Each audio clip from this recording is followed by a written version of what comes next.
Esse tá bom. É. Tá. Boa noite, Emílio, boa noite, Vinícius. E boa noite a todos os internautas que nos assistem. Com muita alegria que, mais uma vez, nós damos iniciado a nossa reunião de sexta-feira, ainda online, né?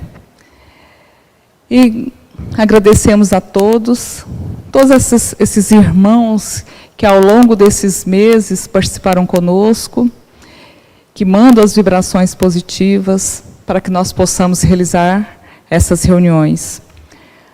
Nós agradecemos a Deus pela oportunidade, agradecemos os espíritos amigos que estão sempre conosco, todos esses nossos irmãos desencarnados que com certeza lotam o nosso salão, que nos assistem. Agradecemos a nossa casa de oração, essa casa que nos acolhe generosamente ao longo dos anos. E é com muita alegria que nós damos por iniciada a nossa reunião com a prece que Jesus nos deixou. Pai nosso que estais no céu, santificado seja o vosso nome, venha a nós o vosso reino, seja feita a vossa vontade, assim na terra como nos céus. O pão nosso de cada dia nos dai hoje, perdoai as nossas dívidas, assim como nós perdoamos aos nossos devedores. E não nos deixeis cair em tentação, mas livrai-nos do mal, pois teu é o reino, o poder e a glória para todos sempre. Senhor, é chegado o momento em que meu espírito cansado das lutas se debruça em êxtase ante o incomensurável. Senhor, sei que sou pequeno, no entanto o vosso poder é tão imenso que minha alma se rejubila na vossa grandeza. Fazei de mim um servo humilde para vos compreender e para vos amar. Colocai no meu peito rebelde a solução dos sentimentos puros de cordialidade, de fraternidade e de humildade. Senhor, fazei que o silêncio demore em mim como um consolo e um conforto. Dai compreensão àqueles que vivem comigo, para que minha alma, cansada de sofrer, busque nos caminhos perenes do amor o abrigo para as minhas emoções.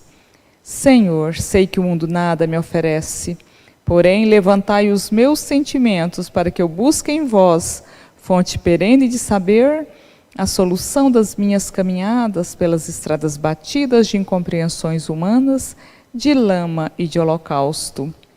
Senhor, amparai a minha consciência para que eu possa viver em vós, e sobretudo, Senhor, colocai nela o senso de responsabilidade, mesmo nas adversidades, para que, vivendo e sofrendo neste amálgama de incompreensões, eu possa vos servir sem sofismas ou equívocos.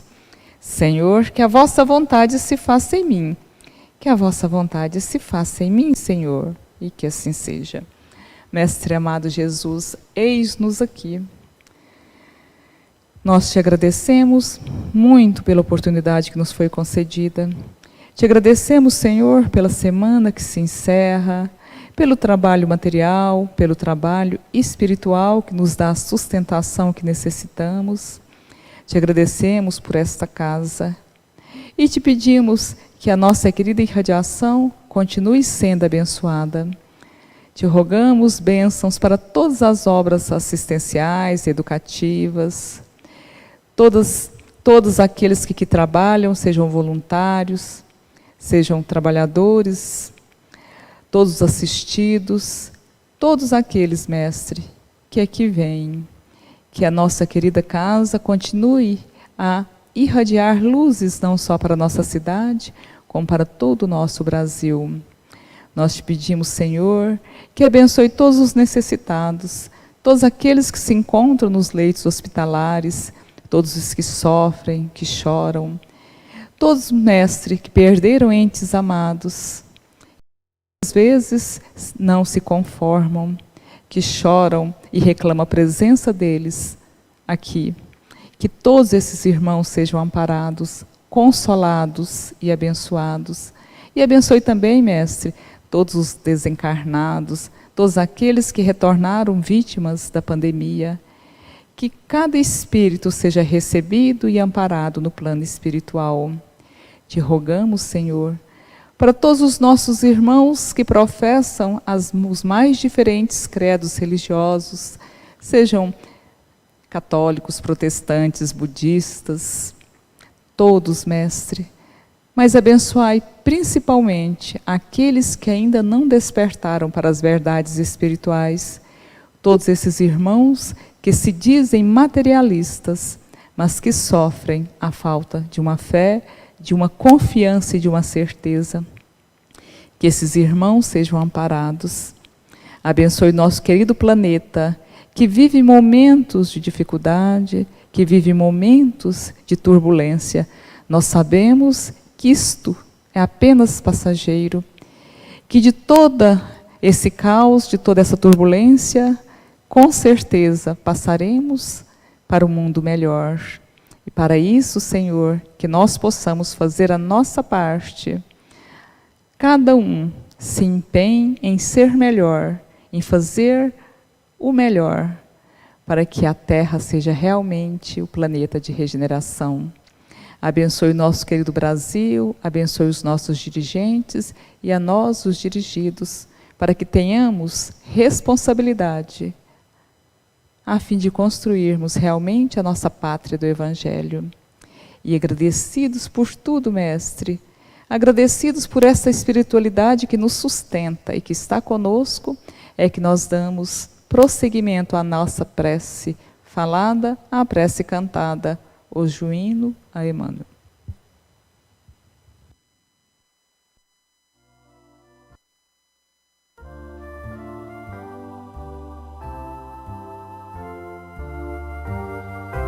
Cantam os pássaros nas matas, brilham as estrelas no infinito, correm os rios em cascatas sobre os seus leitos de granito. Canta o sol, também a lua, cantam a terra, o céu e o mar. Para mim não há maior felicidade em poder também assim cantar. Viva Jesus, nosso Mestre e Senhor, viva Emmanuel, nosso guia e protetor. Viva Kardec, o codificador do Espiritismo, a doutrina do amor. Este conjunto de belezas que nos empolga e nos seduz, vozes de toda a natureza, sob a regência de Jesus. Essa bendita sinfonia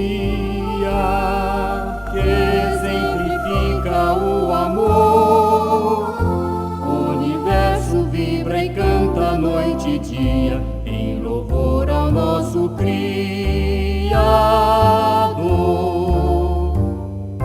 Viva Jesus, nosso Mestre e Senhor, viva Emmanuel, nosso guia e protetor. Viva Kardec, o codificador do Espiritismo, a doutrina do amor.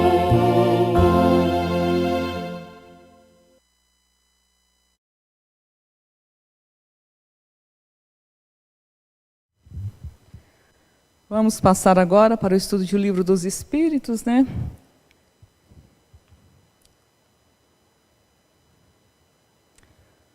O capítulo é o 9, da intervenção dos espíritos no mundo corporal. Então, a influência oculta dos espíritos em nossos pensamentos e atos. Hoje nós temos a pergunta 464. Kardec indaga: como distinguirmos se um pensamento sugerido procede de um bom espírito ou de um espírito mau? Resposta: estudai o caso. Os bons espíritos só para o bem aconselham. compete-vos discernir. Nós temos a pergunta 465.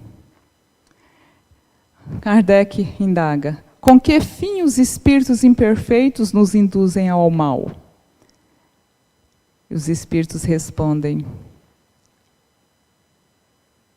para que sofrais como eles sofrem. E tem ainda os itens A e B da 465. E isso lhes diminui os sofrimentos? Resposta: não, mas fazem-no por inveja, por não poderem suportar que haja seres felizes. Agora, 465b. De que natureza é o sofrimento que procuro infligir aos outros? Resposta: os que resultam de ser de ordem inferior à criatura e de estar afastado de Deus. Em todo esse capítulo aqui, na pergunta 459, Kardec diz: se os espíritos influenciam em nossas vidas, e a resposta é que muito mais do que nós imaginamos. De ordinário, são eles que nos dirigem. Então, a gente observa que nós vivemos num intercâmbio constante com o mundo espiritual. Da mesma forma que nós somos influenciados, nós também influenciamos. E as outras questões vão perguntando se a gente consegue definir o que é nosso, o que não é, quais são os nossos pensamentos, quais não são. E nessa pergunta 464, Kardec indaga: e como é que a gente vai saber que tipo de espírito é esse que está nos influenciando? Como a gente sabe que o espiritismo ele é extremamente racional, e os espíritos respondem: é só avaliar o tipo de pensamento, é através da avaliação. Um espírito bom, ele não vai sugerir uma coisa errada, uma coisa que não seja boa. Se a gente não souber se aquilo é bom ou não, a gente pode fazer pergunta para nós: isso seria bom para mim? Então, a gente tem essa condição de avaliar que tipo de pensamento é aquele que eu estou tendo. E outra coisa, a gente vive nesse mundo de sintonia. Se eu penso coisas negativas, as minhas companhias serão negativas. Eu estou atraindo para o meu lado espíritos que também pensam como eu. E, logicamente, esses espíritos vão tentar me influenciar mais ainda negativamente. Aí, quando Kardec indaga: mas por que os espíritos fazem isso? Eles não estão no plano espiritual, eles não percebem que a vida continua, né? Por que eles vão tentar nos influenciar negativamente? A resposta é simples: para que nós possamos sofrer o que eles sofrem. Então, isso é por ignorância, porque eles são imperfeitos, eles são ignorantes. Quando eles veem outras pessoas, outros espíritos em condições mais felizes, eles ainda têm inveja, porque a gente não pode esquecer que quando a gente desencarna, a gente não vira anjo. A gente vai com os defeitos e com as qualidades. Então, se eu sou uma pessoa invejosa, eu continuo invejosa no plano espiritual, eu não vou mudar de uma hora para outra. Então, eles tentam nos induzir ao mal para que nós possamos sofrer o que eles sofrem. Isso por ignorância, isso porque eles não despertaram. Mas se a gente muda o nosso pensamento, porque através de um pensamento positivo, a gente também influencia positivamente esses irmãozinhos que se aproximam de nós. Se eles vêm com uma sintonia negativa e eu emito para eles vibrações positivas, eu também estou. Se os meus atos vão corroborar esses pensamentos, eu também começo a modificar o meio. Então, o que a gente não pode deixar de perceber é que nós somos responsáveis por essa influência. Lógico, as nossas vibrações, elas oscilam durante o dia, mas eu consigo perceber, quando a minha sintonia ela abaixa, eu tenho que fazer com que ela melhore. É através da prece, através dos bons pensamentos. Então, é muito tranquilo a gente distinguir o que tipo de influência eu estou recebendo. Positiva, boa ou ruim, negativa ou não, dependendo da minha avaliação, do meu raciocínio e da minha capacidade de observação. Então, que Deus nos abençoe a todos. Agora, hoje, nós temos para fazer o Evangelho. É com muito carinho que a gente recebe mais uma vez o Emídio. Eu estou lendo de cabeça para baixo. Hoje ele vai falar sobre a parábola do tesouro escondido. Mateus, capítulo 13, versículo 44. O reino dos céus é semelhante a um tesouro escondido no campo. Um homem o acha, esconde-o novamente, e na sua alegria vai, vende tudo que tem e compra esse campo. Que Deus abençoe e envolva Emídio muita luz.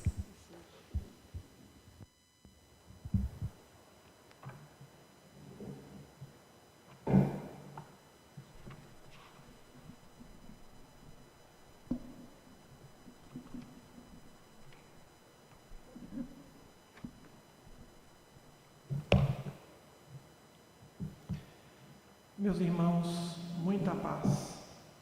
Quero cumprimentar a nossa presidente da mesa, nossa irmã Aurilene, cumprimentar o nosso companheiro e filho Vinícius, cumprimentar os jovens que estão aqui nesse salão. Apesar de não ter aparentemente ninguém, aqui tem muitos jovens que foram trazidos hoje. Claro que nós percebemos isso não pela vidência, mas pela clarividência. Muitos jovens que entraram por aquela porta, e interessante, no outro plano, eles estão como se estivessem também ali, em volta, muitos jovens. Essa parábola do tesouro escondido nos leva a algumas reflexões. Um homem encontrou um tesouro no campo e depois o enterrou e saiu dali para vender tudo que tinha e comprar o campo. Jesus conta essa parábola. Em seguida, ele conta outra semelhante a essa, a parábola da pérola, em que o homem, em busca de pérolas, ele encontra uma pérola de grande valor. E ele volta, vende tudo que tem para adquirir aquela pérola de grande valor. Então Jesus compara o reino dos céus como algo de muita importância, de muito valor. Mas vamos pensar bem a respeito do tesouro escondido. Enquanto que da parábola da pérola, um homem buscava pérolas para adquirir, devia ser um colecionador, na parábola do tesouro escondido, o homem não estava a buscar um tesouro. Talvez ele nem soubesse que naquele campo existiria um tesouro. Parece que foi por um acaso e ele encontrou esse tesouro. E o que ele fez? Devolveu ao seu lugar e saiu dali pensando: vou vender tudo para adquirir esse campo por causa do tesouro. Então, precisamos definir isso. Mas vamos analisar a própria parábola e depois nós vamos perceber outros aspectos.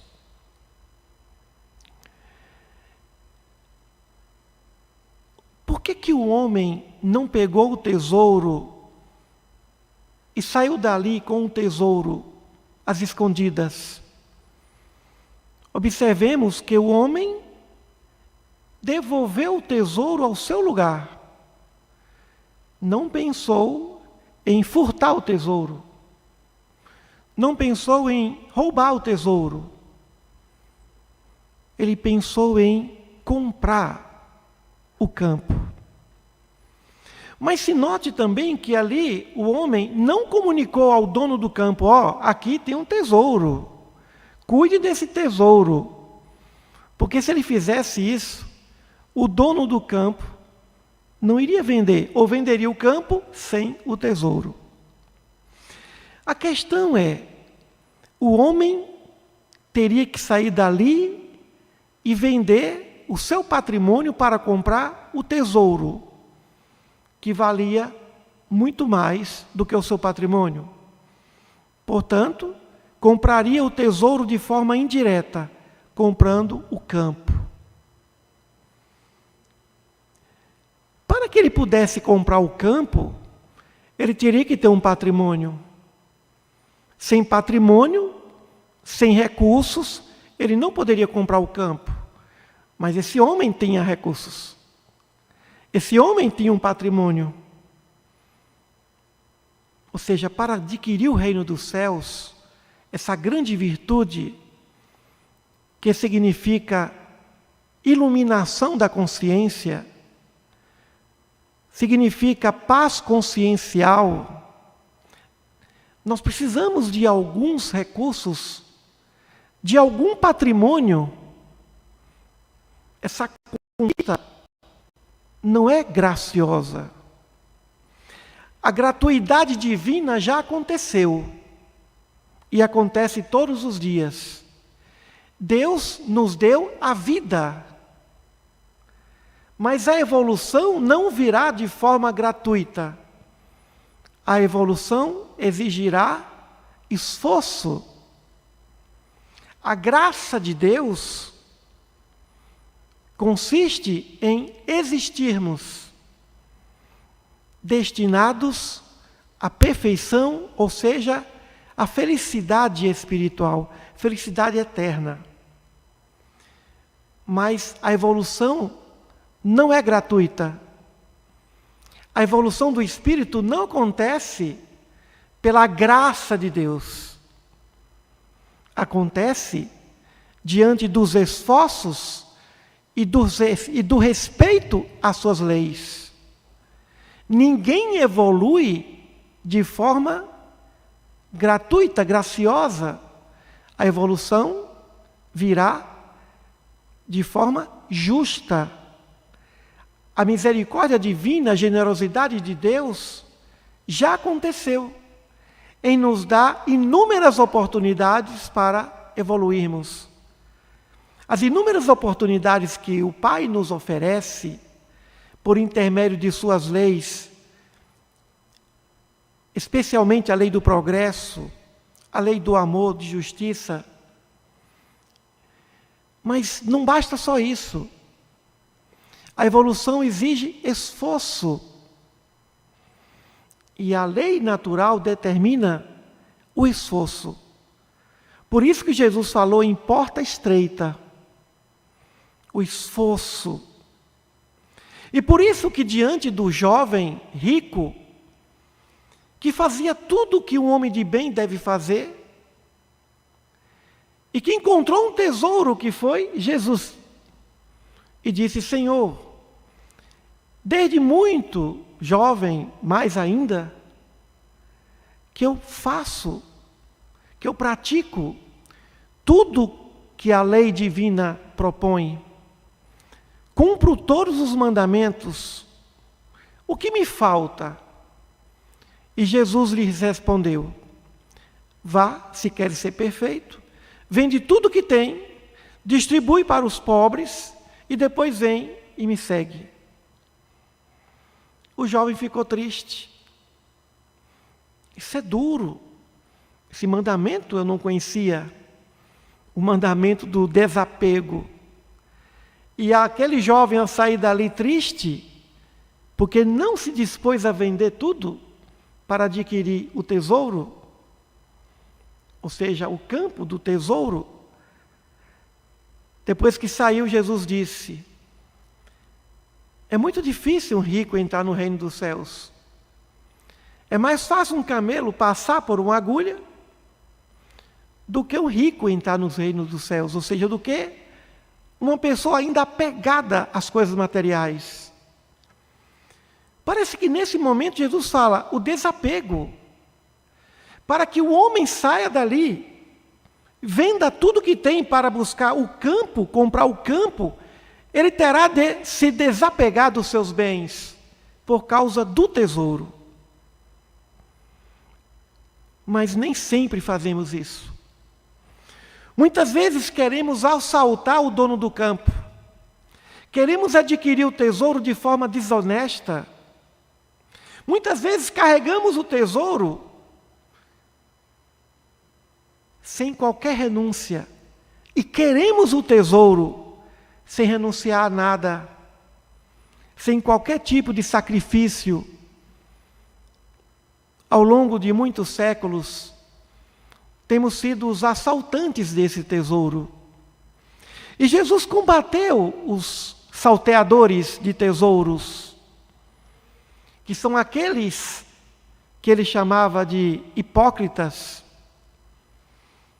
que estavam entre os saduceus, fariseus,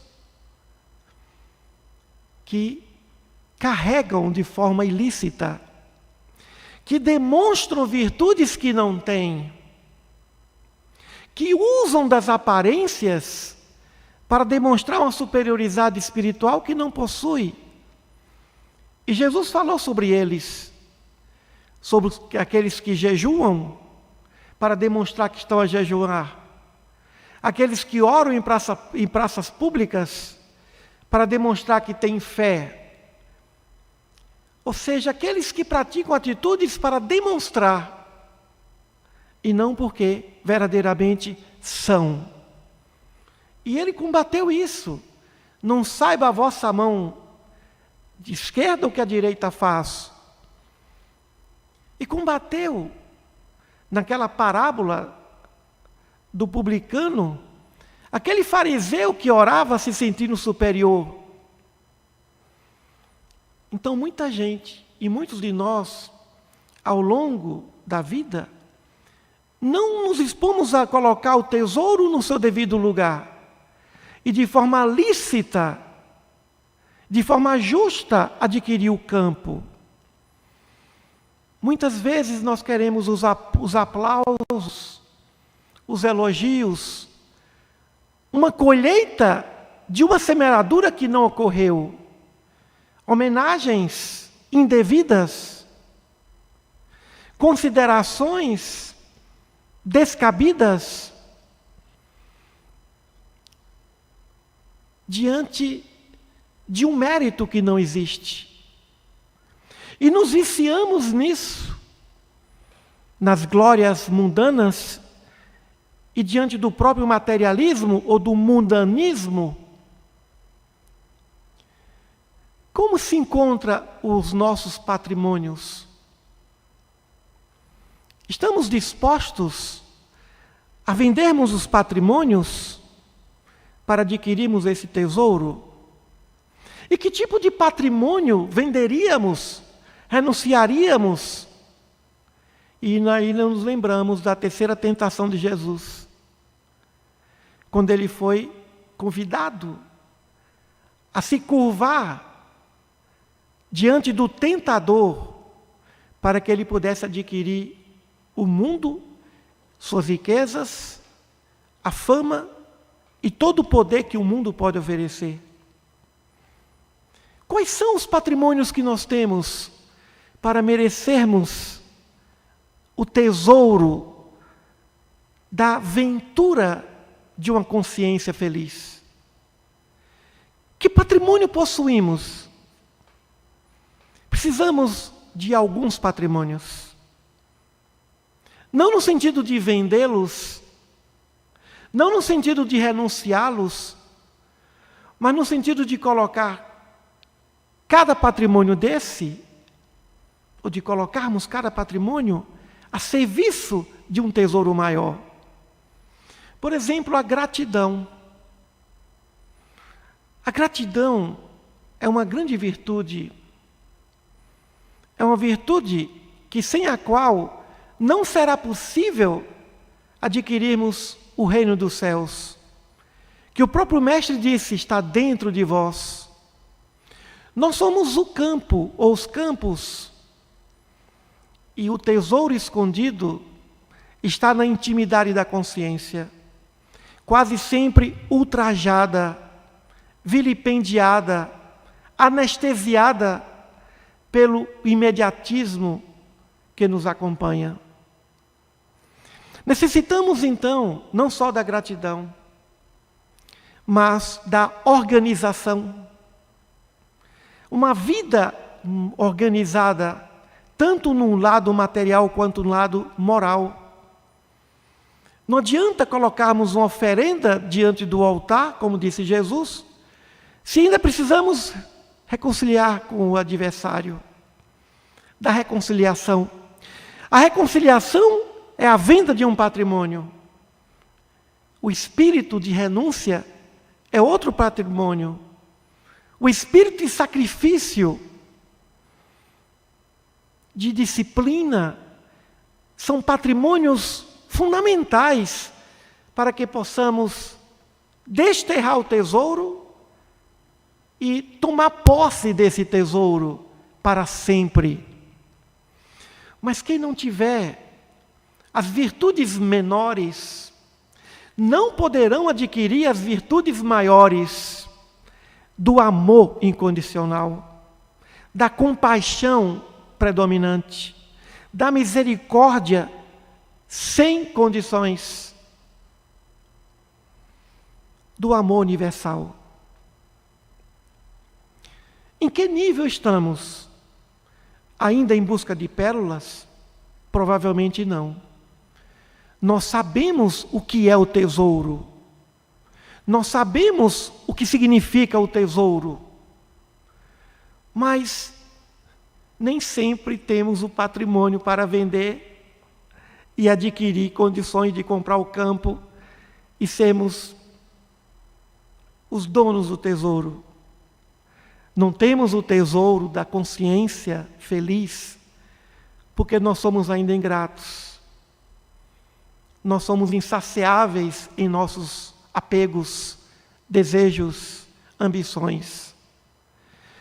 Não temos condições de comprar o campo, porque não temos dinheiro, não temos os valores espirituais, o dinheiro espiritual, a moeda espiritual. Somos pobres. Não temos o tesouro, porque não temos o que vender para comprar o campo. Essa é a verdade. Mas nós sabemos onde está o tesouro.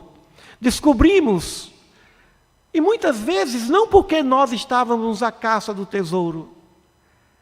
É o tesouro que veio até nós. Quando o apóstolo Paulo seguia Damasco para prender mais cristãos, ele não estava ali em busca do Cristo. Ele não estava ali em busca do tesouro semelhante ao mancebo rico. Ele estava ali para cumprir um dever, mas de forma injusta, sem compreender e sem querer compreender a fé daqueles cristãos. Mas aí, o que aconteceu? O tesouro veio até ele. E o tesouro foi Jesus. Por perceber nele uma sinceridade. Foi a sinceridade de Paulo, de Saulo, depois convertido a Paulo. Foi a sua sinceridade. A única condição, o único patrimônio que aquele homem tinha, a sua sinceridade, foi suficiente para que o tesouro fosse até ele. E naquele momento que ele reconheceu o engano, ele apenas disse a Jesus: Senhor, que queres que eu faça? Não tenho mais vontades. E sinceridade que Jesus elogiou em Natanael. Ali vem, junto a Filipe, alguém que não tem nele falsidade alguma. Jesus valoriza a sinceridade dos seus discípulos. Jesus valoriza o patrimônio da sinceridade. Esse talvez seja um pequeno tesouro, uma pequena pérola, que vendida pode se comprar uma pérola maior. Mas nós fugimos da sinceridade. A mentira talvez seja a nossa maior falha, porque ela esconde o egoísmo, ela se disfarça em mil cores fantasiosas, e além de enganar, nós também nos enganamos. E nessa permuta entre enganar e ser enganado, o indivíduo perde o seu principal patrimônio, que é a sinceridade de viver. Sermos sinceros em nossos pensamentos, sinceros em nossos sentimentos. Não podemos mais viver na periferia das emoções, ou na periferia dos pensamentos, e muito menos na periferia dos conhecimentos. Precisamos de profundidade, de sermos profundos em nossos pensamentos, sentimentos e ações. Ou seja, autenticidade paulina, autenticidade cristã. Foi essa sinceridade que fez do Cristo um ser respeitado, inclusive pelos doutores, pelos fariseus que o perseguiam. A sinceridade. Jesus quer de nós a sinceridade. A sinceridade daquele publicano: Senhor, eu não sou digno nem de levantar o meu olhar nesse templo. Jesus valorizou, acima de tudo, o discípulo sincero, convicto, e que tudo faz para não se iludir pelas manobras das paixões inferiores, pelas manobras das ilusões. Então, gratidão. Gratidão é a sinceridade do reconhecimento. Caridade é a sinceridade da compaixão. Amor é a sinceridade maior do Espírito, que conhece essa lei. Sejamos profundos em nosso buscar. Sejamos autênticos em nosso pensar, em nosso sentir, em nosso conhecer. E saindo das manobras da mentira,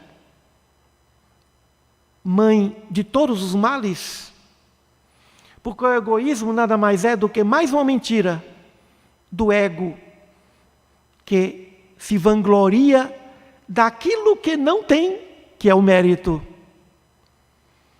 Portanto, ao sairmos do campo e observarmos o tesouro, sejamos sinceros. Senhor, nada tenho, mas eu preciso daquele tesouro. Nada tenho, então vou oferecer ao dono do campo uma parceria. Vou trabalhar, vou plantar. Eu preciso, inclusive, dividir esse tesouro com o dono do campo. Eu não vou esconder do dono de que seu campo tem um tesouro precioso. Eu vou compartilhar com ele. Quem não tem patrimônio para comprar, terá de ter sabedoria para compartilhar. E é o que acontece conosco. Jesus falou em multiplicação de talentos, virtudes, multiplicar o talento, parábola do talento. E o que significa talento? Virtudes. Não só virtudes, mas virtude com vocação. Vocação em exercer o talento. Então, em que nível estamos? Acreditamos no nível de quem encontrou o tesouro. Nós encontramos o tesouro. A problemática agora está Eu sei que o tesouro existe, eu conheço o tesouro, eu sei como adquiri-lo, mas eu nada tenho para adquirir o tesouro. Porque a consciência culpada, culposa, o remorso, tudo isso demonstra a pobreza de quem não tem um patrimônio para comprar o campo. E é aí que nos resta um grande patrimônio, um outro grande patrimônio, a oração. E aquele que ora com sinceridade consegue empréstimo.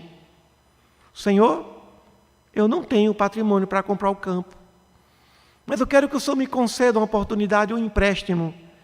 Pedir a Deus o empréstimo para comprar o campo. Esse empréstimo aí sim é a graça. Ele vem de graça. Ele vem de forma gratuita, graciosa. Mas vem o empréstimo, mas ele será cobrado. Que cobrança? A evolução. Mais outra oportunidade, mais uma encarnação, mais um outro momento para que você possa não só perdoar o outro, mas se perdoar. 70 vezes 7 vezes não se trata apenas do perdão para o outro, mas do perdão para conosco.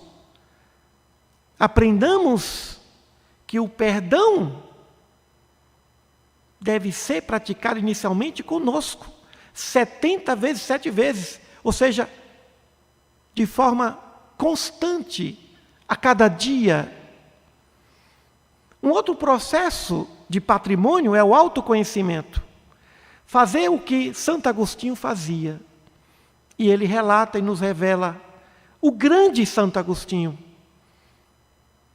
um dos organizadores, um dos prepostos do Espírito da Verdade, para nos colocar a doutrina espírita. Ao final do dia, ele se perguntava: o que eu fiz, o que eu deixei de fazer para ajudar o próximo? Perdi alguma oportunidade de ajuda? E ele disse que foi aí que ele foi entender o quanto ainda lhe faltava conhecimento. Era doutor da igreja, doutor da teologia, mas com esses exercícios ele foi construindo o sólido e verdadeiro patrimônio e conseguiu o tesouro. Os donos de tesouros, todos eles tiveram que renunciar. Não é possível ter o tesouro e ter o mundo. Não é possível servir a Deus e a Mamon. Não é possível ter o tesouro, querer o tesouro e ainda não renunciar ao materialismo, ao imediatismo e tudo que gira em torno do materialismo e do mundanismo. Precisamos construir um patrimônio espiritual para merecermos o grande tesouro que a todos nós se destina. O tesouro da iluminação espiritual que vem de uma consciência reta. E quando nós temos esses patrimônios e os colocamos na condição do cumprimento do dever, gratidão, renúncia, sacrifício, oração, tudo isso a serviço do cumprimento do dever, do mais simples ao mais complexo. Aquele que cumpre o seu dever, esse adquiriu o verdadeiro patrimônio suficiente para comprar, entre aspas, o campo, onde ali se encontra o reino dos céus. O campo é o espírito e o tesouro é a consciência. Comprar o campo significa estar atento às coisas do espírito, ou seja, adquirir a observação, capacidade de observar e de se observar. O sábio sabe observar e se observar. Essa capacidade do autoconhecimento, de perceber até onde pode, até onde não pode, como deve ou não deve, Por exemplo, as escolhas das profissões. Quantas pessoas que vivem desanimadas, estressadas, ultrajadas, porque escolheram mal suas profissões. Buscou a profissão que lhe rende maior recurso, e não porque verdadeiramente gosta daquele trabalho. É necessário que cada um se conheça para perceber que talento possui, ou que talento deseja desenvolver para o bom cumprimento dos deveres. E quando se encontra no caminho do comportamento do dever, o tesouro vem com maior facilidade. E como Allan Kardec diz, o homem que cumpre o seu dever ama a Deus mais do que as criaturas e ama as criaturas mais do que a si próprio. Cumpramos os nossos deveres do dia a dia, porque a qualquer momento nós encontraremos o tesouro, ou ele nos encontrará, ou ele nos convidará em nossa estrada de Damasco da evolução. E daí nós vamos ficar tranquilos, porque além de comprar o campo, nós vamos compartilhar o tesouro com o dono do campo. E vamos dizer, irmão, vamos distribuir isso aqui a todos. Vamos distribuir a felicidade de uma consciência tranquila, pacificada, com todos, para que todos possam desfrutar da alegria. Nós vimos a nossa irmã Aurelene falar a respeito de muitas intenções daqueles que sentem inveja dos felizes, dos bem-aventurados. Porque o que resta ao invejoso é a alegria aparente de ver a tristeza de quem ele inveja. Vamos sair da faixa da inveja e vamos entrar na faixa da colaboração, da compaixão, porque ninguém evolui sozinho. Embora a evolução seja um processo solitário, a evolução está dentro do programa da lei de sociedade. Ninguém chega sozinho a lugar algum. E precisamos dar as mãos uns aos outros. É momento de união. É momento de unificação. É momento de darmos para lá as diferenças e fazermos com que todos nós juntos, mais fortes do que nunca, compremos esse campo. Façamos a vaquinha da solidariedade e da fraternidade para que compremos esse campo. Se eu não tenho dinheiro para comprar o campo onde está o tesouro, eu vou chamar mais gente. Gente, vamos juntar aqui esse dinheiro. Vamos aqui fazer uma cooperativa para comprar o campo. E será muito mais fácil termos o tesouro, não apenas em nossos corações, mas um tesouro maravilhoso que entregaremos ao Pai. Senhor, está aqui o teu tesouro. E nós descobriremos que o tesouro de Deus somos nós. Nós somos os tesouros escondidos. E precisamos sair do casulo, tal qual a borboleta. Nós somos os tesouros, o sal da terra, a luz do mundo. Os tesouros que estão escondidos, porque ainda se contentam com tão pouco. Não nos contentemos com pouco. Utilizemos da nossa energia de ambição para conquistarmos valores eternos, valores, tesouros, em que a ferrugem não atinge, nem a traça consome, como disse Jesus. Muita paz a todos. E que todos nós saiamos daqui unidos, porque ninguém existe aqui que sozinho dê conta de comprar esse campo, porque ele é caro, e por isso que nele está o tesouro. Nós vamos comprar o campo todos juntos, unidos, para que todos nós compartilhemos desse tesouro, porque esse tesouro não pertence a um só, mas pertence a todos nós. Muita paz a todos.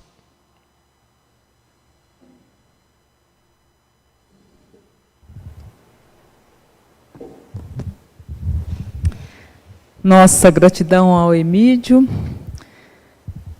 Como sempre, nós aprendemos muito com suas palestras. E que Jesus te ampare e te abençoe sempre. E agora nós vamos passar para a segunda parte da nossa reunião, envolvidos em tudo aquilo que foi dito aqui, que nós possamos deixar o nosso corpo numa posição mais cômoda, para que possamos meditar neste momento solene e sagrado. Eu mergulho profundamente no oceano imenso da paz, da tranquilidade, da calma infinita. Nada mais vejo, nada mais ouço, nada mais sinto, nada mais penso, nada mais desejo. A harmonia cósmica permeia minha alma, minha mente, meu coração e meu corpo. Eu e o Pai somos um. A paz está em mim e eu estou na paz. Infinita plenitude da fonte divina. Aqui estou como o teu canal vazio. Água viva da fonte divina da vida. Saúde e felicidade flui. Flui silenciosamente, poderosamente, jubilosamente. Flui para dentro de mim a plenitude infinita de Deus. Eu convido a todos os nossos irmãos médios que nos assistem, para que possamos juntos formar uma corrente vibracional e levar a todos aqueles que estão ouvindo, que estão sintonizados com a nossa palestra, energias positivas, energias de paz, de equilíbrio, de serenidade. Que cada um que se sente enfermo, não só do corpo, mas também da alma, que possam ser envolvidos nessas vibrações que a espiritualidade nos manda. Que essas vibrações possam percorrer os nossos corpos, que possam realmente nos fortalecer, limpar os nossos medos, os nossos pensamentos negativos. Que envolva todos os nossos irmãos que sofrem, que estão nos leitos dos hospitais, todos aqueles que têm as mais diferentes enfermidades. Que os nossos mentores possam realmente estar do nosso lado, nos envolvendo, nos acolhendo. Imaginemos a figura amiga de Cristo, esse amigo que espera por nós e do qual nós falamos tanto. Vamos escutar novamente o chamado divino, que nós possamos ir até Ele, levar as nossas dores, mas também levar a nossa predisposição do trabalho. Eis-nos aqui, Senhor, que possamos trabalhar na Tua seara. Teu campo é imenso. E nós queremos ser os trabalhadores da última hora. Que nós possamos contribuir através dessas energias que provêm de Ti, que possamos contribuir para formarmos, para melhorarmos o nosso mundo. Vamos envolver realmente, não só os nossos entes amados, mas todos, encarnados e desencarnados, nessas correntes vibracionais. Que tenhamos paz e que essa paz se exteriorize de nós. Que o nosso coração realmente tenha paz. E vamos agradecer a Deus a oportunidade do conhecimento, a oportunidade de sabermos que o pensamento é poderoso e que nós emitimos sugestões para o bem e para o mal e que as nossas emissões possam ser sempre para o bem. Que Jesus ilumine e conforte a cada coração que nos ouve e que Jesus dê a paz, confira a sua paz, essa paz que o mundo não consegue nos dar, e que Jesus nos abençoe a todos.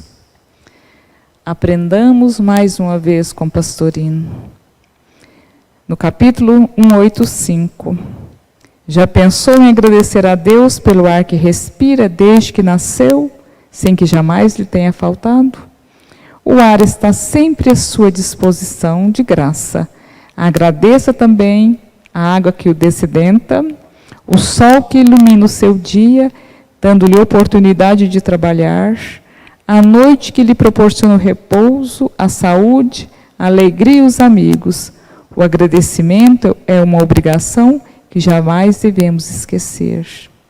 Então, nós vamos agora chegar ao final da nossa reunião, agradecidos muito a Deus, a Jesus, a espiritualidade amiga, agradecidos ao nosso querido companheiro Emílio, que compartilhou conosco as reflexões em torno do Evangelho, agradecer a nossa casa e pedir que todos os nomes que se encontram nos cadernos em cima da mesa, na central de vibrações da irradiação, todas as pessoas cujos nomes estão nos grupos mediúnicos, os assistidos através do atendimento remoto, que todos esses nossos irmãos possam ser amparados, recebam as nossas vibrações de amor. E agradecidos por tudo, Senhor, nós queremos mais uma vez dizer: se conosco, nos ampare, nos envolva, que possamos a cada dia fazer aquilo que nos compete, que possamos ser melhores, mais fraternos, mais humanos, que possamos ver a dor do próximo, Mestre, e que, ao deitar, como foi dito aqui, que possamos refletir: o que eu deixei de fazer, o que eu posso fazer amanhã de melhor. Envolva a toda a nossa querida Goiânia, toda a nossa querida casa, a todos os nossos entes amados, onde quer que eles estejam, no plano físico, no plano espiritual. E certos da tua presença entre nós, mais uma vez repetimos o teu ensinamento dizendo: irmãos de toda a terra, amai-vos uns aos outros. Irmãos de toda a terra, amai-vos uns aos outros. Irmãos de toda a terra, amai-vos uns aos outros. E que a paz esteja com todos nós. E que assim seja.